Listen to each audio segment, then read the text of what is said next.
Cerita dari Blora karya Pramudia Anantatur. Bagian 1 yang sudah hilang. Kali Lusi melingkari separuh bagian kota Blora yang sebelah selatan. Di musim kering dasarnya yang dialasi batu kerikil, lumpur dan pasir mencongak-congak seperti menjenguk langit. Air hanya beberapa desimeter saja, tapi bila musim hujan datang, air yang kehijau-hijauan itu jadi kuning tebal mengandung lumpur. Tinggi air hingga 20 meter, kadang-kadang sampai lebih. Dan air yang mengalir damai jadi gila berpusing-pusing. Diseretinya rumpun-rumpun, bambu di tepi-tepi kali seperti anak kecil mencabuti rumput. Digugurinya tebing-tebing dan diseretnya beberapa bidang ladang penduduk. Lucy, dia merombak tebing-tebingnya. Dan di dalam hidup ini, kadang-kadang aliran yang deras menyeret tubuh dan nasib manusia. Dan dengan tak setahunya, ia kehilangan beberapa bagian dari hidup itu sendiri. Dari depan rumah kami nampak pucuk rumpun-rumpun bambu yang hijau hitam. Bila angin meniup, mereka bersuling-suling meliuk-liuk yang selalu menimbulkan perasaan takut dalam hatiku di waktu kecil. Segera aku lari ke pangkuan Bunda dan menangis. Dan masih terdengar-dengar hingga kini Bunda bertanya, "Mengapa menangis?" Dan tangannya yang tak lembut lagi seperti semasa gadisnya mengusap-usap pipiku yang kurus. Dan suara kanak-kanakku yang masih cedal-cedal itu menjawab di antara sedu sedan, "Ibu, bambu itu menangis." Dan Bunda mengambil daku dan diletakkan di pangkuannya. Berkata ia memberanikan, "Dia tidak menangis. Tidak, dia sedang bernyanyi." Kemudian Bunda menyanyikan lagu daerah dan suaranya yang lembut lunak itu mendayu-dayu dan menidurkan ketakutanku. Ku belai-belai rambutnya yang kacau ditiup angin. Ku permain-mainkan kupingnya yang dihiasi dengan markis berlian itu. Kemudian terdengar suaranya yang manis dalam perasaanku. "Engkau mengantuk, mari ku tidurkan." Dan kubuka mataku besar-besar agar dapat terus menikmati nyanyian Bunda. Tapi aku tak kuasa membuka tapuk mataku lagi. Tapi semua itu sudah hilang kini. Semua itu telah lenyap seperti tebing dan rumpun-rumpun bambu yang disertai oleh air pasang Kali Lusi. Dan aku tak kuasa menahan arus besar itu. Terasa benar olehku betapa mudahnya manusia dilemparkan oleh gelombang waktu dari tempat ke tempat, dari perasaan ke perasaan. Suatu kali, aku masih ingat waktu itu, aku bermimpi menemu uang 1 sen. Dan waktu aku membukakan mata, tanganku tergenggam rapat agar uang yang kutemu tidak hilang. Segera aku bangun dan mendapatkan Bunda berseru riang, "Ibu, ibu, aku menemu uang 1 sen." Dan aku lihat juga Bunda tersenyum turut bergembira hati memperlihatkan kegembiraannya. Ia bertanya, "Di mana engkau menemunya? Mana uangnya?" Kuacungkan genggaman tanganku padanya. Teriakku senang, Ini. Kemudian genggaman itu kuurai tapi tangan itu kosong saja. Dan Bunda menyusulku suaranya yang manis itu. "Mana?" Aku tertegun oleh kaget dan kecewa karena uang yang kutemu dalam impian tak ada dalam genggaman. Dan aku menangis oleh kekecewaan. Dan terdengar olehku Bunda tertawa, kemudian membujuk-bujuk. "Engkau baru bangun tadi, engkau bermimpi tadi, jangan menangis." Tapi kekecewaan itu masih juga menggulung-gulung dalam dadaku. Dan aku meneruskan tangisku. Bunda mengusap air mataku dengan ujung kebayanya. "Diam, diam," katanya lagi. Dikeluarkannya uang 1/2 sen dari lipatan ambennya dan diulurkannya padaku. Dan aku diam sambil mempermainkan uang 1/2 sen dengan masih ada setengah dari kekecewaan itu di dalam dada. "Sudah sore sekarang," kata Bunda. "Sana mandi, minta mandiin Kin." Dan aku pun berdiri dari pangkuan ibu. Tapi aku tak juga pergi untuk dimandikan. Aku lihat paras Bunda jadi keruh. Kemudian terdengar suaranya yang tak lunak lagi dan mengandung kepastian. "Pergi, Kepastiannya itu membuat aku bangun dan berjalan lambat-lambat mencari Nyikin di dapur. Dari belakangku terdengar suara yang memperingatkan. "Cepat, sudah sore sekarang."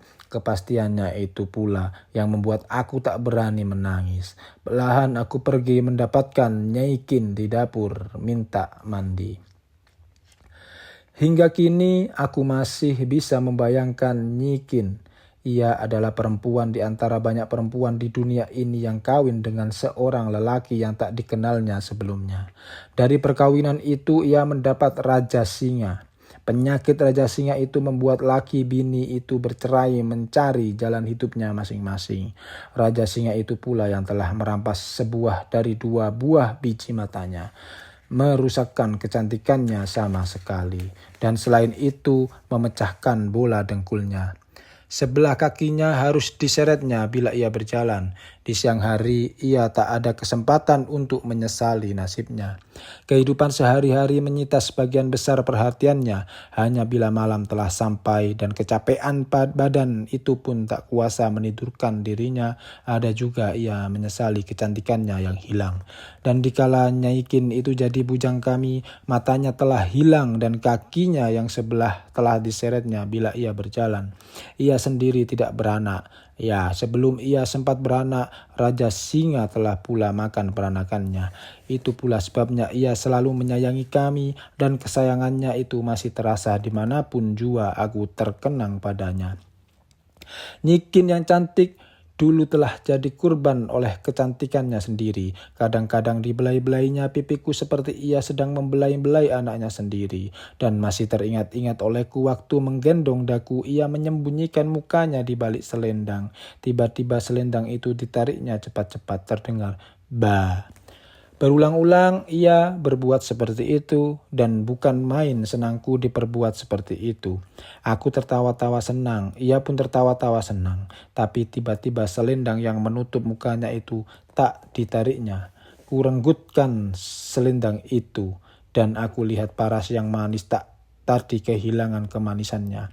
Aku lihat matanya merah, kemudian pipinya diletakkan pada pipinya. Lama-lama ia rindu pada anak-anaknya yang belum pernah dilahirkannya di dunia ini. Sebagian dari uang upah Nyikin disimpannya, dan hampir separuhnya dipergunakannya untuk membeli makanan, dan makanan itu ialah untukku. Di kemudian hari tahulah aku bahwa ia menerima upah 80 sen dari bunda tiap bulannya. Seperti juga bunda, Nyikin pun suka mendongengi aku. Hanya bedanya bunda selamanya mendongengkan cerita-cerita pahlawan perang yang bermain di negeri-negeri Asia dekat, sedang Nyikin selamanya mendongeng tentang kehidupan binatang-binatang purbakala yang bicara dan bisa membangun kerajaan di dalam hutan. Aku tak ingat betul adakah semua itu didongengkannya padaku waktu aku berumur 45 tahun atau 45 tahun atau beberapa tahun kemudian. Sering ia menerangkan dalam dongengnya betapa sucinya orang-orang dahulu sehingga mereka itu mengerti bahasa binatang. Tapi orang sekarang kebanyakan dosa, katanya. Orang sekarang sering mencelakakan sesama manusia, katanya. Itulah sebabnya orang sekarang tak bisa mengerti bahasa binatang. Pernah juga ia bercerita tentang pengalamannya waktu masih kecil, lebih tua beberapa tahun daripada aku pada waktu itu. Cerita itu selalu kuminta diulangi lagi dan diulangi lagi, dan ia tak pernah menolak. Dan aku mendengarkannya dengan keheranan dan kekaguman. Begini cerita yang mengagumkan itu. Waktu itu ia masih kecil. Bupati yang memerintah Kabupaten Blora ialah Doro Kanjeng Said. Suatu kali kota kami mengalami musim hujan double. Kali Lusi meluap melampaui tepinya. Kota kami yang aman dan damai digenangi air banjir yang mengandung lumpur. Dan karena alun-alun kota kami terletak pada salah sebuah pucuk pegunungan, gumpal tanah ini akhirnya merupakan pulau di antara laut air yang luas. Penduduk daerah kami digiring oleh air ke alun-alun. Mereka membawa anak, kerbau, sapi, dan diri sendiri.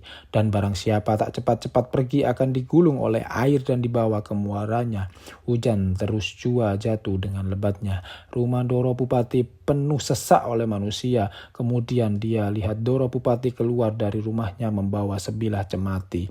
Dipecutnya air yang menjilati tepi alun-alun sambil memantrai, dan perlahan-lahan tapi pasti air pun mulai surut dan kembali masuk di Kali Lusi. Aku masih ingat betul hingga kini, begitulah ceritanya. Ada 25 kali cerita itu diulang-ulanginya dan aku mendengarkan dengan perhatian penuh. Dan ia bercerita juga tentang tangisnya bayi yang kehujanan. Ia bercerita juga tentang kegagahan bupati yang membawa cemeti dan betapa takluknya rakyat padanya. Betapa rapinya orang berjongkok waktu Ndoro Kanjeng pergi keluar rumahnya untuk melindungi rakyatnya dari serangan banjir. Dongeng itu membuat aku kagum pada Kanjeng Bupati. Tapi kalau aku dilahirkan, ia sudah dikuburkan orang. Namun keharuman Ndoro Kanjeng Said itu tetap dalam kenang-kenangan penduduk kota kami yang kecil itu. Cerita Nyikin yang tak kurang-kurang menariknya ialah tentang makhluk-makhluk dewa atau setengah jin yang berkeliaran di malam dan di siang hari dikala manusia kosong dari segala perhatian. Nyikin bisa bercerita bagus tentang awan yang berarak. Ia menceritakan sebuah petikan dari Ramayana, dan di balik awan itu pula Dasa Muka yang mencuri putri berkelahi melawan Jatayu yang menghalang-halangi pencurian itu. Biasanya ia bercerita sambil memandangi awan itu. Dan sering pula ia bercerita tentang pahlawan-pahlawan dalam Mahabharata, sederhana dan indah segala apa yang diceritakannya itu. Dan aku mengerti juga sedikit-sedikit tentang ceritanya itu, dan pikiranku mengagumi betapa hebatnya orang-orang di zaman purba itu. Tak ubahnya aku waktu itu dengan orang sekarang yang kehilangan masanya sendiri, mengagumi masa-masa yang telah silam. Dan bila malam hari aku tak bisa tidur, menangis membabi buta, Bunda menepuk-nepuk pahaku. Biasanya ia mengucapkan kata-kata yang bagus, dan kadang-kadang juga Bunda menyanyikan lagu daerah, lagu Belanda dan Arab. Tapi suaranya yang indah tak selamanya indah untuk perasaanku, apa pula bila perasaan itu sedang berisi kekesalan hati. Ya, anak kecil pun ada merasai kekesalan hati. Saat-saat yang penting selamanya susah bisa dihilangkan begitu saja dari ingatan, juga dari ingatan kanak-kanak. Dan ingatan itu akan tetap tinggal dalam kepalanya sampai tuanya.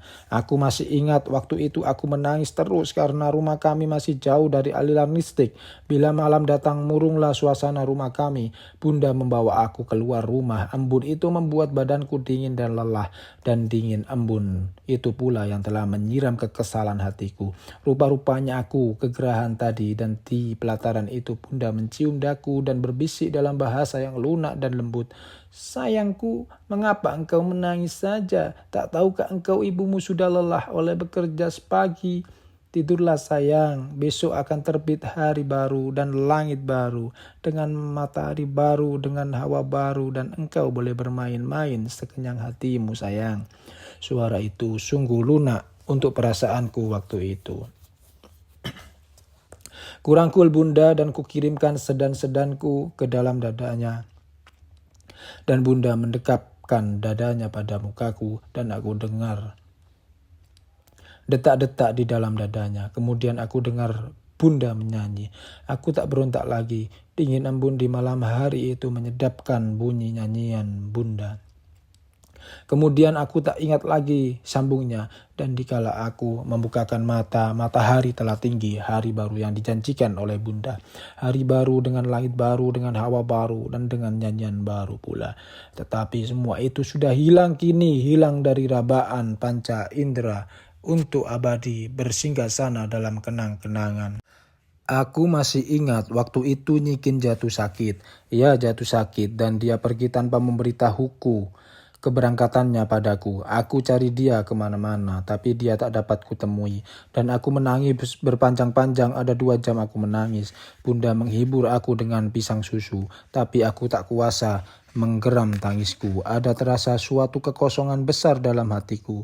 Dan Bunda bilang, Nyikin pulang sayang, Nyikin sakit. Kalau Nyikin sakit engkau tak boleh dekat-dekat dengannya, nanti engkau turut sakit juga. Tapi kata rayu itu tak kuasa mengisi kekosongan dalam hatiku. Aku menangis terus, hanya kecapean jua yang menidurkan badanku. Waktu aku bangun lagi, kekosongan itu terasa terus dan aku menangis terus. Air mata meleleh seperti mata nyikin yang tak ada bijinya lagi itu. Selalu mengeluarkan air dan disekanya dengan ujung selendang. Tapi kekosongan itu akhirnya berkurang dengan kian jauh waktu pergi. Perhatian-perhatian baru masuk ke dalam jiwa. Hanya kadang-kadang saja Nyikin terkenang dan aku berkata pada bunda, "Mengapa Nyikin belum datang juga, Bu? Dia masih sakit."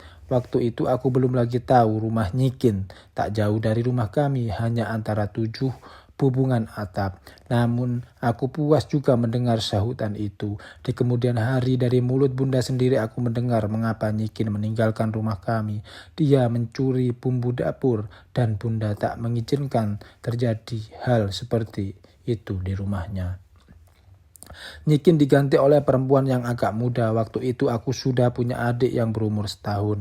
Biasa aku bangun jam 5 pagi waktu itu. Sebabnya ialah bunda tidur dengan adik kecilku dan aku tidur dengan babu itu. Dan babu itu harus bangun jam 5 pagi untuk menggorengkan nasi buat anak-anak angkat orang tuaku yang akan berangkat ke sekolah. Berdua saja kami menghadapi tungku sambil menggoreng nasi. Dan tiap ada kerak nasi goreng yang cukup kering ku minta dari bujang yang ku makan. Aku tak ingat lagi siapa nama babu itu, tapi seperti Nyikin ia pun kasih padaku. Ia anak seorang petani, bekas bini seorang petani pula. Oleh gagalnya panen mereka bercerai mencari jalan hidup masing-masing. Masih tebal dalam ingatanku apa yang kualami pada umurku yang ketiga atau keempat dengan babu baru itu. Tiap pagi kami berdua lah yang paling dahulu bangun. Seperti biasanya aku minta kerak nasi goreng dan ku gerumiti sambil berdiam di depan api. Dapur kami berdiri lepas dari rumah untuk tempat tinggal. Bangun atapnya tak ubahnya dengan lembaran seng yang dilipat sedikit dan diletakkan di atas rangka dapur. Bangun atap yang demikian disebut bekuk lulang yang berarti lipat kulit. Pada 2 ujung atap dilihat dari dalam dapur mengganga 2 lubang yang berbentuk segitiga.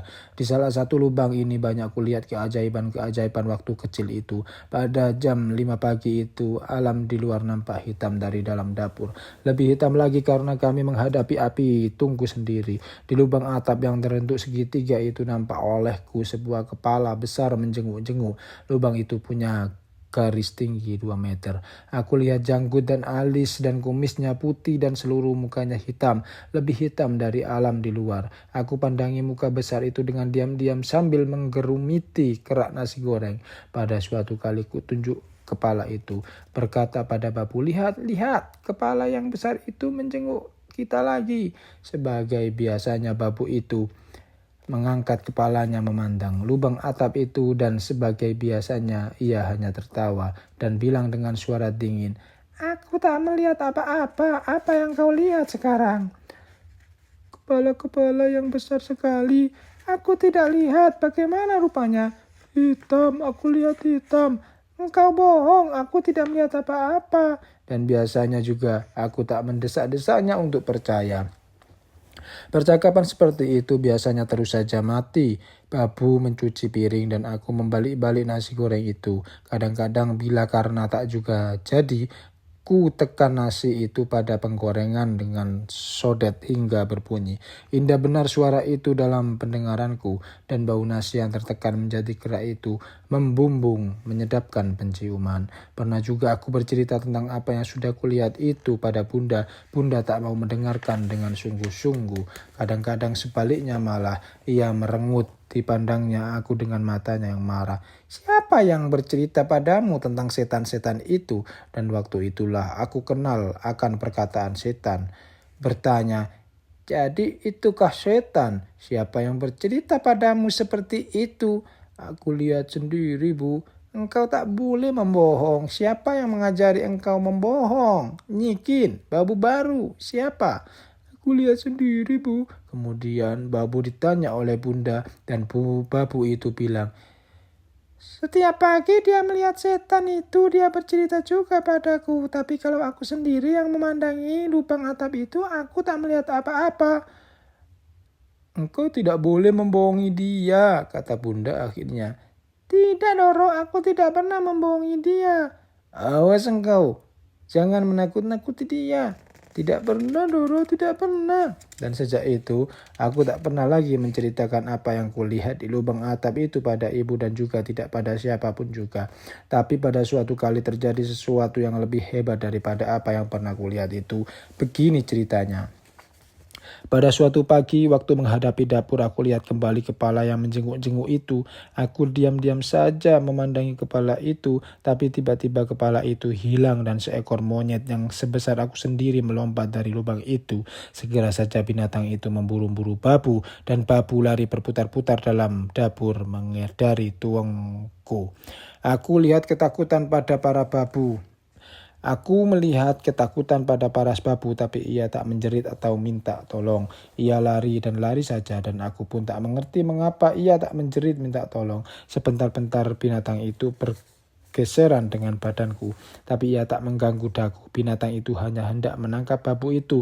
Kedua makhluk itu lari berputar, memutari tungku yang berjajar-jajar. Yang satu mau menangkap dan yang lain mau ditangkap, tapi kemudian kulihat monyet itu hilang begitu saja.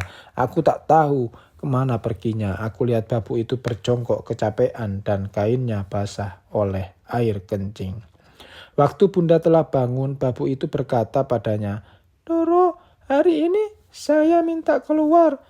Mengapa? Tak senangkah hatimu di sini? Sebetulnya senang juga, Doro, tapi ia tidak meneruskan. Ibu pun tak mendesak-desak kemauannya dan hari itu juga babu itu meninggalkan rumah kami. Aku sendiri tak berani mengatakan pada bunda apa yang telah terjadi sepagi atas diri babu baru itu. Jadi kepergian babu itu tak meninggalkan kesan apa-apa pada kami serumah. Beberapa tahun kemudian barulah kejadian sepagi itu kuceritakan pada bunda dan bunda bilang, itu monyet tetangga yang lepas di waktu subuh. Dan sesungguhnya tetangga di belakang rumah kami mempunyai seekor monyet. Tapi itu beberapa tahun kemudian sudah terjadi peristiwa itu. Tapi kepala yang besar dengan alis janggut kumis yang putih dan monyet besar itu kini telah hilang. Hilang seperti tebing-tebing dan rumpun bambu yang disereti oleh banjirnya Kali Lusi. Ayah guru di sekolahan partikelir. Bila pagi hari ayah hendak berangkat ke sekolah dan aku melihat ini, segera aku minta ikut. Dan seperti biasanya ayah menolak permintaanku. Aku menangis dan ibu dan ayah berkata bermanis-manis padaku, nanti kalau sudah besar engkau boleh bersekolah. Betul Bu ya? Iya Pak ya. Tentu engkau akan sekolah sampai di sekolah tinggi, di Surabaya, di Betawi atau di Eropa.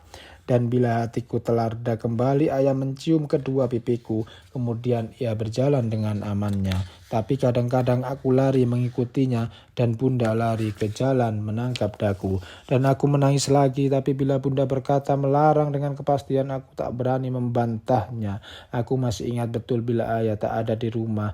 Kaleng cat yang diberi poros dan bertali oleh bunda ku tarik-tarik kemana-mana aku pergi. Tapi semua itu pun telah hilang tak ubahnya dengan tebing dan rumpun bambu yang disertai oleh banjir Kali Lusi.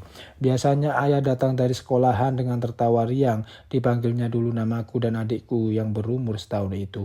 Baru setelah menciumi kami, ia duduk dengan bunda menghadapi meja makan dan aku berdiri di samping bunda turut makan pula.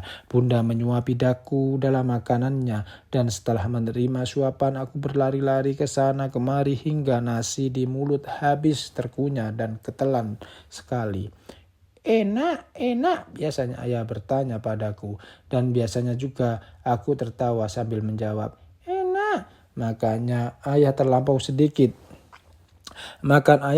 sedikit, biasanya ia makan setengah piring saja. Jarang sekali ia makan bertambah dan sebelum ayah meninggalkan meja makan aku sudah mengantuk oleh kekenyangan. Baru kalau ayah bilang, engkau sudah mengantuk, sana tidur. Barulah aku tahu bahwa aku sebenarnya sudah mengantuk dan ingin tidur. Bunda membawa daku ke ranjang, ditepuk-tepuknya pahaku hingga tertidur, dan dalam pandanganku yang kabur-kabur oleh mengantuk itu nampak seleretan giginya yang rampak kecil-kecil membici mentimun, dan matanya yang agak sipit bersinar-sinar penuh dengan kasih sayang. Tapi semua itu pun hilang terseret-seret, ya tinggal hanya kenangan indah dalam kepala. Bunda wanita yang soleh, Bunda wanita yang soleh, dalam keadaan tak mengandung ia mesti bersembayang. Dalam mukenahnya yang putih bersih, hanya mukanya dan jari-jarinya saja nampak bila ia bersembayang. Kadang-kadang tangannya memegangi tasbih. Selamanya aku tak berani mendekatinya bila ia dalam keadaan seperti itu. Kutunggu ia dari luar kamar hingga ia habis bersembayang. Untuk apa orang bersembayang, Ibu? Pernah aku bertanya. Supaya mendapat rahmat dari Tuhan, katanya. Nanti kalau engkau sudah besar, engkau akan mengerti sendiri apa gunanya. Engkau sekarang masih kecil, lebih baik engkau bermain-main saja. Dan aku tak pernah bertanya-tanya lagi tentang hal itu.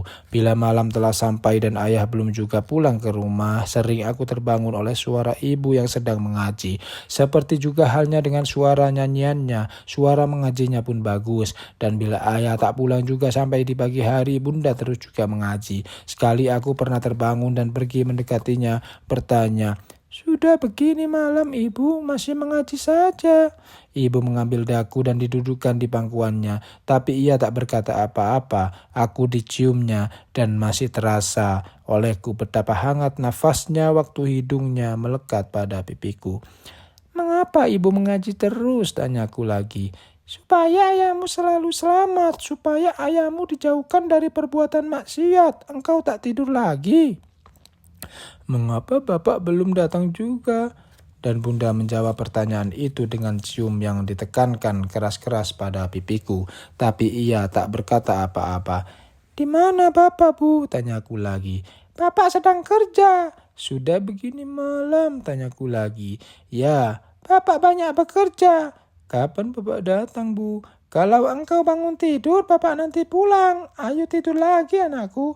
Dan dibawanya aku ke ranjang. Sebentar terdengar bunda menina bubukkan. Waktu aku terbangun lagi, bunda masih terdengar mengaji. Ingin aku menanyakan adakah ayah sudah datang atau belum, tetapi aku tak kuasa bangun. Aku tertidur lagi dan aku mimpi tentang ayah dan bunda dan adikku yang berumur setahun. Pagi hari waktu aku bangun, kupanggil bunda dan berseru, "Mana bapak ibu? Bapak sudah pergi mengajar." "Sudah datangkah bapak tadi?" "Sudah, sebelum berangkat bapak menengok engkau dulu. Diciumnya engkau dan kemudian bapak pergi mengajar lagi." "Mengapa bapak tak senang tinggal di rumah dan main-main dengan aku, ibu?" "Bapak harus mencari uang untuk kita semua, untuk membeli bajumu, untuk makan kita dan adik." Dan aku tak bertanya lagi. Siang hari waktu ayah pulang dan sekolahan, segera aku datang padanya, bertanya, "Mengapa bapak semalam tak pulang juga? Aku bangun malam-malam tapi bapak belum datang juga." Ayah hanya tertawa, bunda tunduk saja di kursi. "Ibu semalam mengaji terus, Pak." Sekaligus tertawa, ayah lenyap. "Mengapa bapak tak suka tinggal di rumah dan bermain-main denganku?" Kembali ayah tertawa, ia tak mau menjawab. Kemudian kami menghadapi meja makan. Dalam makan itu aku bertanya padanya, "Boleh aku pergi malam bapak?" Terdengar ayah tertawa lagi. "Engkau masih kecil anakku. Kalau engkau sudah besar, engkau tak perlu turut siapa-siapa. Engkau boleh pergi kemana-mana sesuka hatimu." Dan aku melonjak-lonjak kegirangan oleh janji itu. "Boleh aku sendirian pergi ke rumah nenek, Pak?" "Tentu saja boleh, tapi sekarang belum boleh. Engkau masih kecil." "Sudah, jangan banyak tertanya-tanya," ibu melarang. "Ayah sudah capek dan mau tidur dan engkau harus tidur juga." Dan semua itu pun telah habis terseret dan takkan mungkin datang kembali. Masih terang dalam ingatanku hingga kini betapa pada suatu hari aku ketakutan mendekati bunda. Pagi itu hari Minggu, anak-anak angkat orang tuaku yang sebetulnya bukan anak angkat benar, hanya anak-anak yang diserahkan kepada orang tuaku, pergi melancong ke tempat pelancongan para pemuda kota kecil kami. Blora.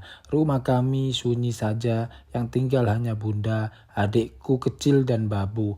Ayah tak ada di rumah waktu itu. Aku sedang kesunyian dan ku cari bunda, ku dapati dia sedang berbaring di samping adikku di ranjang. Adikku sedang tidur waktu itu dan bunda merenungi langit-langit kelambu. Ibu, aku berseru. Ibu tak menyahuti, juga tak bergerak dari tempatnya. Dengan susah payah aku naik ke atas ranjang dan kulihat mata bunda merah. Sebentar-bentar dihapusnya dengan selimut adikku kecil. Aku terdiam lama, terdiam oleh ketakutan.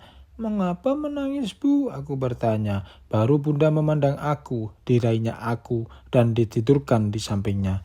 Mengapa, Bu? Aku bertanya lagi. Tidak apa-apa, anakku.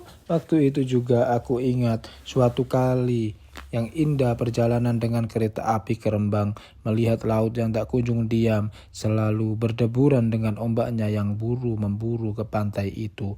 Bertanya lagi aku, kapan kita pergi naik kereta api lagi, Bu, ke Rembang dan lihat laut yang biru itu? Ayah dan ibu bunda bertempat tinggal di Rembang. Mendengar perkataan Rembang itu, bunda jadi tersedan-sedan. Aku tak tahu mengapa. Bertanya, mengapa ibu menangis? Ia bangun dan diciumnya aku berulang-ulang. Ada terasa olehku air matanya mendingini pipiku. Kemudian bunda berkata perlahan-lahan, nanti kita akan meninggalkan Blora, anakku sayang, dan tinggal di Rembang untuk selama-lamanya. Mengapa untuk selama-lamanya, Ibu? Bukankah engkau senang melihat laut, anakku sayang? Senang sekali, Ibu. Tentu aku senang tinggal lama-lama di laut. Kapan kita pergi, Bu? Tanyaku gembira. Tapi oleh kegembiraanku itu, bunda tambah menangis. Kemudian berkata, sebentar lagi, katanya. Nanti, Bu. Tak tahulah aku. Tapi senangkah engkau tinggal di Rembang, anakku sayang? Dan bunda menghapus air matanya. Tentu, Bu, dan bapak turut juga, bukan? Bunda terkejut mendengar itu. Aku lihat benar pada bola matanya yang berhenti, tak bergerak-gerak dan melamparkan pandangannya padaku. Aku tak tahu mengapa, tapi pandangannya itu tiba-tiba menimbulkan ketakutan dalam hatiku. Tiba-tiba saja aku menjerit kencang-kencang dan segera bunda mencium aku lagi dan berkata lunak, jangan menangis, sayang. Tapi sebelum tangisku harus ku nikmati. Adikku kecil menjerit terkejut oleh tangisku itu. Bunda berkata lagi, bapak juga turut pergi dan melihat laut. Ia diam dan menyusui adikku kecil. Meneruskan, mengapa engkau menangis? Aku tak mau pergi ke Rembang. Aku senang di sini dengan ibu dan bapak. Mana bapak, Bu? Bapak pergi bekerja. Dan aku mengulangi pertanyaan yang pernah kukatakan padanya. Mengapa bapak sudah tak suka tinggal di rumah dan bermain-main denganku, Bu? Bapak banyak pekerjaan. Bekerja terus saja kah bapak, Bu? Iya, katanya. Dan dalam menyebut perkataan itu ada terasa sesuatu dalam hatiku. Tapi aku tak tahu benar apa sesuatu itu. Aku berhenti menangis sama sekali. Bertanya lagi, mengapa ibu tadi menangis? Ibu tak menjawab, hanya bertanya dengan suara menyerah. Engkau sudah makan? Sudah. Nanti kalau bapak makan, aku turut makan lagi. Aku senang makan bersama-sama ibu dan bapak. Tapi alangkah lamanya dan bapak belum datang-datang juga. Nanti malam barangkali bapak datang. Datang, Bu. Barangkali saja datang. Bapak tidak tadi malam ada di rumah, Bu. Tanyaku lagi. Iya, bapak tadi malam ada di rumah. Tapi engkau sudah tidur. Engkau tidak tahu. Tapi bapak datang di ranjangmu dan menciummu. Engkau 4 kali. Aku tertawa senang. Ibu mengaji juga semalam, Bu. Dan dalam bertanya itu antara ingat dan tiada, aku mendengar ibu mengaji semalam. Tidak, ibu semalam merendah. Ibu semalam merendah dan engkau sudah tidur. Bapak membaca buku dan anak-anak lainnya sudah tidur. Tidurlah engkau sekarang. Kalau bapak datang bangunkan aku ya, Bu ya. Kemudian aku berdiam-diam saja dan tak bertanya-tanya lagi. Aku lihat bunda habis menyusui, kemudian ia terlentang diam-diam saja merenungi sotoh kelambu. Tapi aku tak berkata apa-apa. Ada juga kulihat matanya memerah, tapi aku tak berkata-kata lagi. Kemudian aku pun tertidurlah. Waktu aku bangun, bunda masih ada di sampingku, berdiam diri memandangi langit-langit kelambu. Tapi matanya tak mengarah lagi seperti waktu hendak tidur tadi. Sebelum aku bergerak dari tempatku, segera saja aku bertanya, "Bapak sudah datang, Bu?" Aku lihat bunda terkejut, dimiringkan badannya dan dipandangnya aku. Belum sayang, lama betul engkau tidur tadi, badanmu sehat, sana turun minta mandi pada babu ya. Tapi keinginanku untuk bertemu dengan ayah tak dapat ditahan-tahan lagi, dan aku pun membantah bunda, berkata setengah merengek, Bapak mana bapak, Bu? Nanti bapak datang sayang. Kemudian suaranya mengandung kepastian seperti biasanya. Sana minta mandi sama babu. Kali itu aku tak peduli pada kepastian yang terkandung dalam ucapannya. Bapak bekerja, kata bunda masih juga berisi kepastian. Mandi, aku tak mengindahkan suara bunda. Tiba-tiba kepastian bunda hilang, diciumnya aku dengan sayangnya. Diturunkannya aku dari ranjang, diletakkannya aku di lantai, kemudian berkata penuh kasih sayang sambil menciumi daku. Nanti bapak datang, mandilah dulu anakku. Kalau engkau sudah mandi, bapak akan senang bermain-main dan mencium engkau. Mandilah sekarang. Hari sudah sore, nanti kalau bapak datang, engkau kupanggil, lekaslah mandi sekarang. Dan kasih sayang yang terkandung dalam ucapannya itu menundukkan pemberontakanku. Lambat-lambat aku pergi mendapatkan babu dan minta mandi. Sehabis mandi, ayah tak juga datang. Aku mulai menangis. Kutolak segala janji dan makanan yang disuguhkan di depan hidungku. Malam itu ayah tak juga datang, dan aku menangis terus tak habis-habisnya. Tak ada terasa kecapean dalam menjerit-jerit itu. Malam itu bunda membawa daku keluar rumah, tapi dingin hawa malam itu tak berpengaruh apa-apa terhadap kekosongan yang bersarang dalam hatiku. Aku tahu juga bunda jadi kesal oleh tangisku. Kasih sayangnya yang dicurahkannya padaku tak termakan oleh hatiku. Aku tahu juga bunda menjadi jengkel karenanya. Malam telah larut. Beberapa kali di antara tangisku terdengar bunda menyebut dan minta ampun pada Yang Maha Kuasa. Tapi aku menangis terus sambil menyebut-nyebut Bapak. Alam di luar waktu itu gelap. Bunda tak pernah menakut-nakuti aku. Bila aku menangis selalu ia memperlihatkan dalam ucapannya seluruh kasih sayangnya. Kemudian terdengar olehku bunda memanggil salah seorang anak angkatnya. Dipo, Dipo. Dan waktu yang dipanggilnya datang, bunda berkata lagi, cari bapak. Tapi di mana bapak, tanyanya. Cari, kataku. Aku tidak tahu di mana, tapi engkau harus mencarinya sampai dapat. Suruh dia pulang. Bilangkan anaknya sedang mota-mota. Kemudian dengan menggendong daku, bunda masuk ke dalam rumah dan aku mengendurkan tangisku. Tapi kala ayah tak datang juga, aku menjerit-jerit lagi. Aku masih ingat betul waktu itu jam 3 malam. Aku tahu ini waktu bunda membawa daku ke ruangan depan. Di bawahnya lampu dinding. Diteranginya jam dinding yang dipasang di ruang depan berkata pahit, sudah jam 3 malam. Kemudian bunda pergi ke ruang belakang kembali sambil membawa lampu dinding. Bapak, teriakku selalu. Sebentar lagi bapak datang sayang, tidurlah. Tapi ayah tak datang juga. Dan aku menangis terus, kadang-kadang perlahan-lahan, kadang-kadang menjerit-jerit. Kemudian ayah datang juga diiringkan oleh Depo. Pak, aku berteriak. Bunda menghampiri ayah. Ia tak berkata apa-apa. Diserahkannya aku padanya. Kemudian dengan diam-diam juga bunda pergi ke tempat tidurnya. Bapak, panggilku lagi. Ayah mendekapkan daku pada badannya dan perlahan-lahan tapi pasti tangisku mengendur. Kemudian hilang. Tinggal sedan-sedan mengisi dada. Perlahan-lahan sambil menggendong daku, ayah berkata, anakku sayang, jangan menangis lagi. Bapak sudah datang sekarang ya. Tidurlah sayangku. Hari sudah malam sekarang. Lambat-lambat tapi pasti sedu-sedanku pun berkurang dan akhirnya lenyap dalam malam.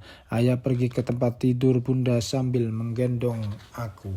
Dan aku dengar Bunda sedang menangis, disembunyikan mukanya di dalam bantal.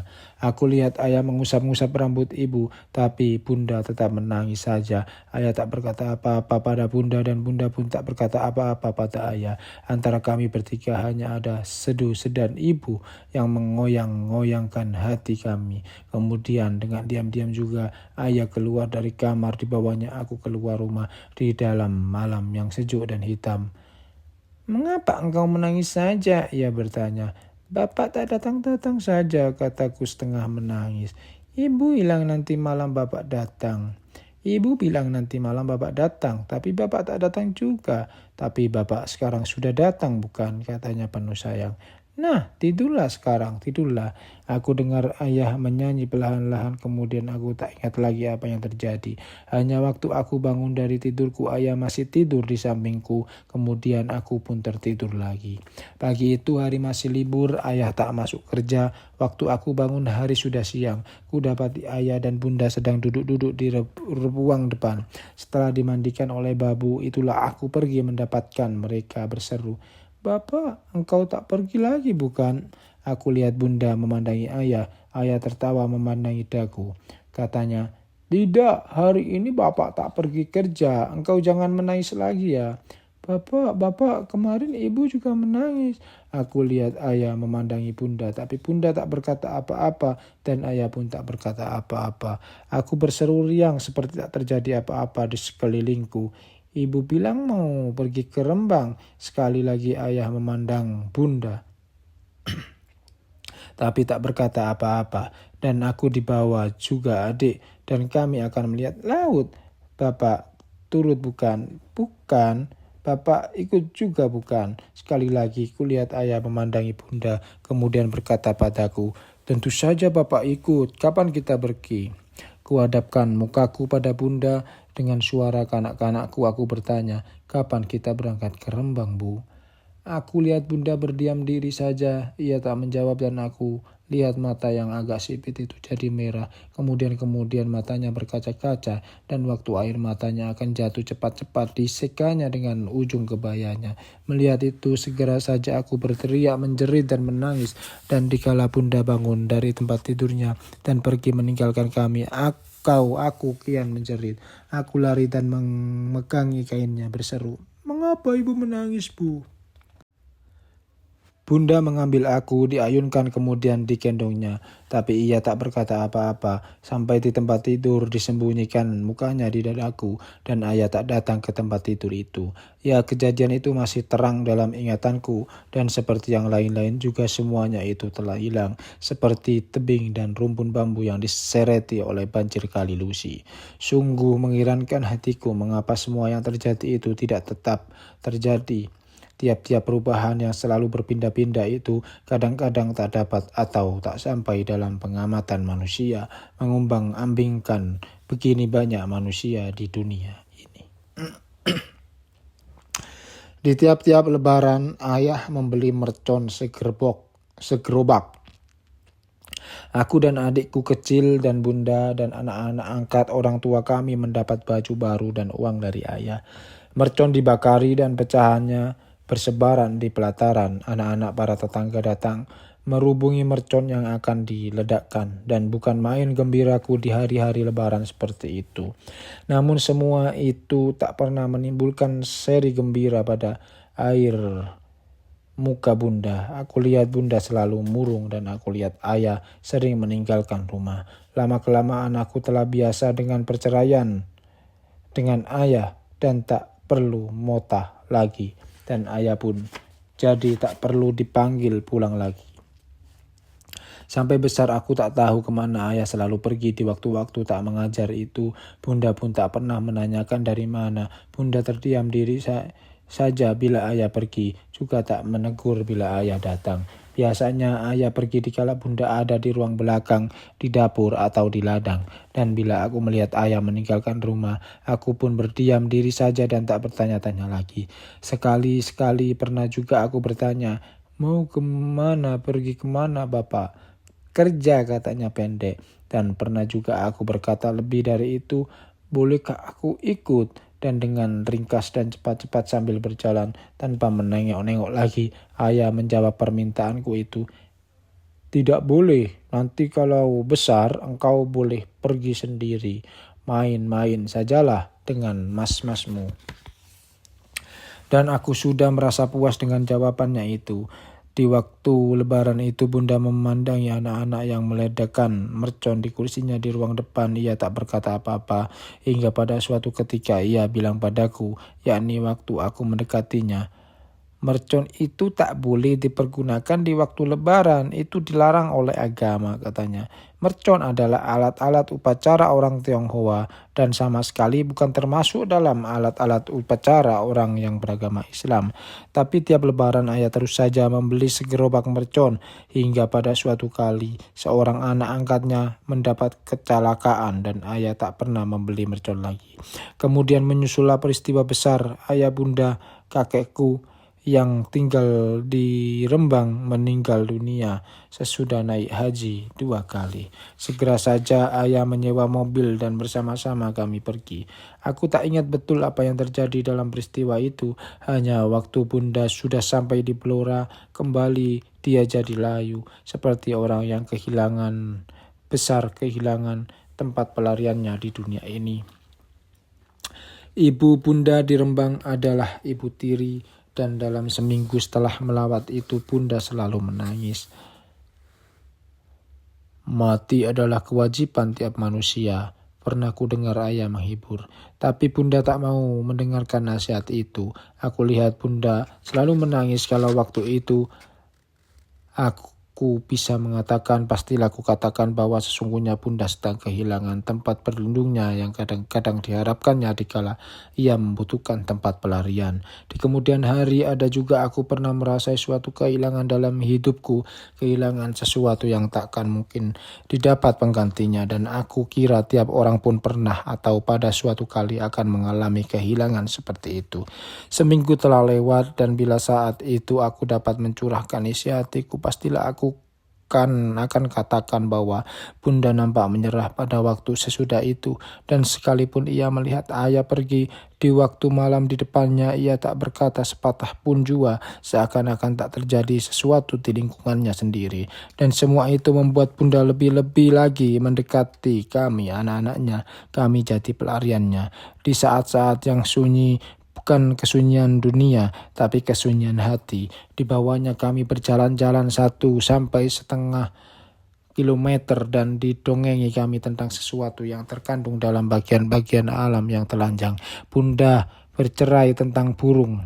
Bunda bercerita tentang burung, tentang air kali Lusi waktu kami menyeberangi jembatannya, tentang sawah dan padi, tentang hama padi yang sering merusakkan panen dan harapan petani, tentang angin dan mendung, matahari dan bintang, dan terutama sekali tentang penghidupan rakyat jelata. Pengetahuan kanak-kanak jadi bertambah karenanya. Bila sore telah sampai, di bawahnya kami duduk-duduk di bangku pelataran, dan bunda bercerita tentang tumbuh-tumbuhan, tentang rumpun-rumpun bambu yang meliuk-liuk di tiup angin, tentang buah-buahan, tentang kapal, kereta api, mobil, dan sepeda. Bunda pandai bercerita. Kadang-kadang bunda bercerita tentang kota-kota yang pernah dilihatnya, tentang saudara-saudaranya dan keluarganya dulu, tentang pelajaran di sekolahan, tentang guru-gurunya, dan tidak lupa pada kami yang kecil-kecil. Bunda bercerita tentang politik penjajahan Belanda. Hingga kini aku masih ingat betapa bunda bercerita padaku betapa orang-orang yang berjuang dalam gerakan politik itu dibuangi dan dipenjarakan. Dan masih teringat olehku, bunda bercerita tentang Ki Hajar Dewantoro yang dibuang ke negeri Belanda. Dan seperti yang lain-lain juga, semua itu pun telah terseret-seret dan lenyap dari jangkauan panca indera kami. Ibu bunda diam di pinggir kota kami, Blora. Setelah kawin dengan penduduk di situ, kadang-kadang nenek datang ke tempat kami membawakan buah-buahan. Penghasilan nenek ialah menjual sayur-sayuran. Pagi-pagi ia bangun dan mencegat petani yang membawa sayur-mayurnya yang mau dibawanya ke pasar. Ia membeli dagangannya dari mereka dan menjualnya ke rumah-rumah para priai, atau kukatakan yang menyebut dirinya priai. Kakek yang diam di pinggir kota mencari penghasilan dengan berjualan sate ayam di pasar. Kakek sendiri jarang datang selain untuk keperluan meminjam uang. Tadinya kakek bertani juga, tapi panennya selalu gagal. Orang-orang penduduk kota kecil kami mempunyai kepercayaan yang aneh, dan ini ku ketahui waktu aku sudah dewasa. Orang akan kejatuhan sial untuk seumur hidupnya bila telah menurunkan manusia yang disebut umum tidak sah.